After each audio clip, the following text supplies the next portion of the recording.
Erev Tov Rabotai, we are continuing with our Mishna Yomi, Masechet Nedarim. We are up to Perek Hey, Mishnah Hey.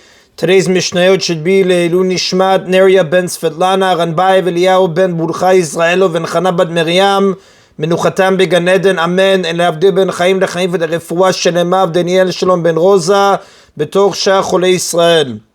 This Mishnah gives examples of terms mentioned in yesterday's Mishnah.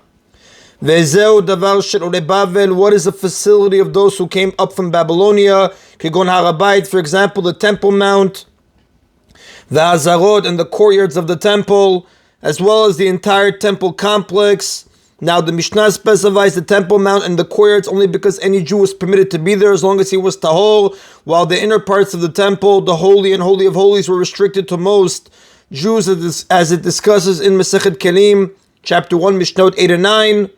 And the well that is in the middle of the road that goes from Babylonia to Eretz Israel. In the course of their journey from Babylonia to Eretz Israel, the returnees came across this well. They declared it public property so that it would be available for the people to drink from when they traveled to the temple for the 3 pilgrimage festivals, Pesach, Shavuot, and Sukkot. These facilities were set aside to be used by all Jews, and no individual has a private share in them. A mudar may therefore use them. What is the facility of that town?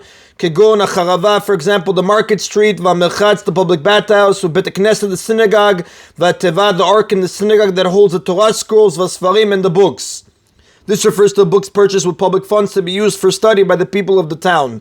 These items are owned by all the residents of the town. Therefore, if a resident of a town prohibits another person to benefit from him, the mudar is forbidden to use them, since he thereby benefits from the madir's property. Now, there is a way for the madir to permit the mudar's use of a town's public facility.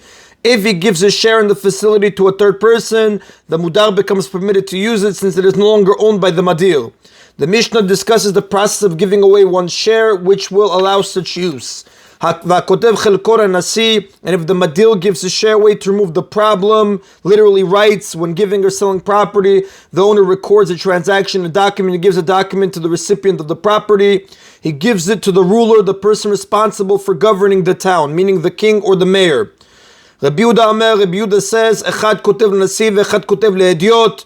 Whether the madir gives his share to the ruler, whether he gives it to an ordinary person, the town's facility becomes permitted to the mudar. Ma ben kotev l'nasi kotev le'ediot. What then is the difference between one who gives it to the ruler and one who gives it to an ordinary person? Sha kotev l'nasi en tzarich lezakot. The difference is that one who gives his share to the ruler does not need to have someone acquire it on the ruler's behalf, meaning there is no need for anyone to perform an act of kinyan, acquisition, with the property in order to acquire it for the ruler. Rather, as soon as the madir records a transaction document and signs it, the ruler acquires his share. However, if the madir gives a share to an ordinary person, a document does not suffice.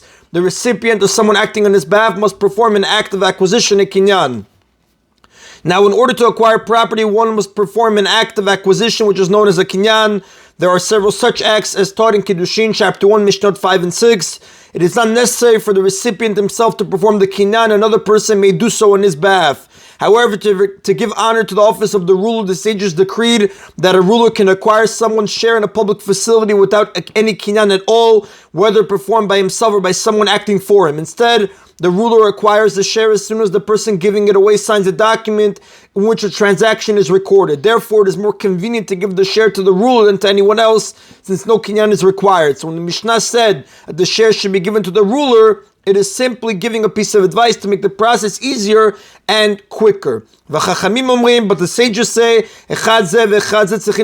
both this one who gives his share to the ruler and that one who gives it to an ordinary person must have someone acquire it, meaning perform an act of acquisition with the property. There is no practical difference between the ruler and an ordinary person. The ruler was mentioned only because it was a common practice to use the ruler for this purpose. People usually give their shares to the ruler in such a case in order to show him honor. Now, the Mishnah says a situation in which there is no need to give away one's share to the ruler or to anyone else. Rabbi Yehuda says, and Anshe Galil tzichin lichtov, the people of the Galil do not need to give away their shares in their town's facilities, shekra katvu avuteim alidem, because their forefathers already gave their shares away for them. The residents of the Galil were quarrelsome arguing and frequently made Nedarim against one another. Realizing this, the Galils of the earlier generations gave all their shares in their town's facilities to the ruler of the town, so that it would be impossible for any resident to prohibit the use of the facilities to other people, and this arrangement remained in place for future generations.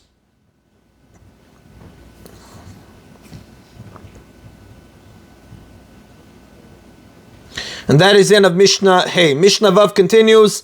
Hamudar anam mechavero, if someone is forbidden by neder to have benefit from another, then lo ma yochal, and the mudar has nothing to eat, and the madir wishes to provide for him, not no la'acher l'shum matana, the madir can give his food to another person as a gift, va'ala mutar ba, and then the other one, the mudar, is permitted to eat it since the food no longer belongs to the madir. This was taught earlier in chapter 4, Mishnah 8. It's repeated here as an introduction to the rest of the Mishnah. However, if there is an indication that the madir's gift is insincere and merely a trick to allow the mudar to eat the food is not permitted to the mudar, as the following incident shows. It once happened with someone in the town of Bet Choron. His father was forbidden by neder to have benefit from him. And the son was marrying off his son and wanted his father, the groom's grandfather, to participate in the wedding feast. So he said to his friend, the courtyard where the feast will take place and the food for the feast are hereby given to you as a gift. But they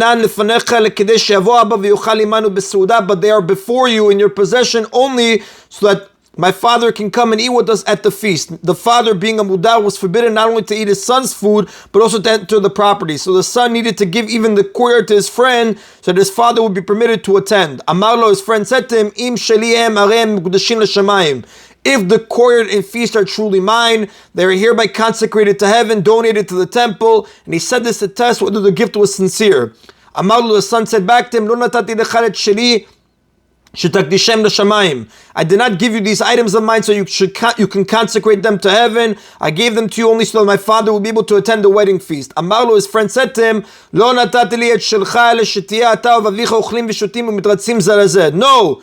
You gave me these items of yours only so that you and your father could eat and drink together, make up with one another. And the sin of breaking the neder will hang on my head. Literally his head. Now he did not want to talk about himself doing something wrong. Instead he spoke as though he was referring to someone else. But he said, the sin of breaking the neder will hang on my head. Because the son made it clear that he did not want his friend to truly acquire the courtyard and feast. The gift was not valid and everything still belonged to him. The father was therefore forbidden to attend the wedding feast, and had he done so, the friend would have been responsible, since by accepting the gift, he would be helping him violate the neder. If the son had said the courtyard and food belong to you, and if you want to invite my father to eat, you may do so, it would have been permitted. In that case, since he left it up to the recipient to decide whether to invite his father, he showed that the gift was sincere. But he said, in our case, you have to invite him.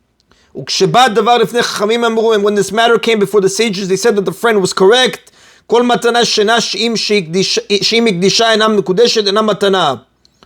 Any gift that is not given sincerely, such that if the recipient consecrates it to Shamayim, it is not consecrated, it is not a valid gift. And that is in Abotai of today's Mishna Yomi. Baruch Adonai Leolam. Amen v'amen.